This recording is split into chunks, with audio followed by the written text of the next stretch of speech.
Паралелно со националното угнетување, грчката држава спроведуваше активна политика на асимилација преку нејзината културно-политичка надградба, училишта, цркви, војска и друго.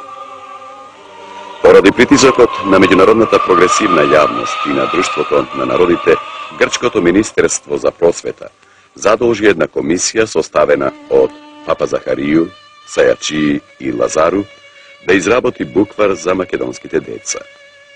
Овој буквар, наречен Абецедар, беше готов во септември 1925 година и е печатен со латинска азбука на македонски јазик, леринско-битолски дијалект. И покрај фактот што Абецедарот не стигна во рацете на македонските деца, сепак неговото публикување представува официјално признавање на нацијата и јазикот. Политиката на геноцид во однос на македонската нација беше поддржана од сите грчки политички партии со исклучок на Комунистичката партија на Грција.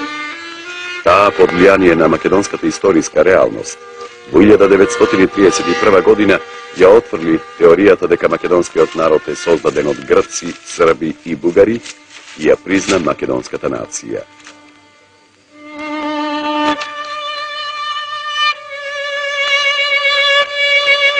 Таа констатира дека македонската нација не е ниту бугарска, ниту српска, ниту грчка, туку само македонска. Признавањето на македонската нација ја принуди Комунистичката партија на Грција да го дозволи формирањето на внатрешната македонска револуционерна организација Обединета во егејскиот дел на Македонија врз македонска национална основа.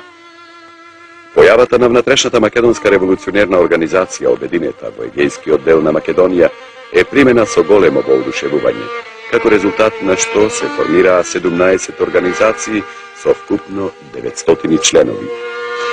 Од ваквата принципиелна политика, Комунистичката партија на Грција започна постепено да се оддалечува и ја прифати политиката на грчката држава во однос на македонското национално прашање.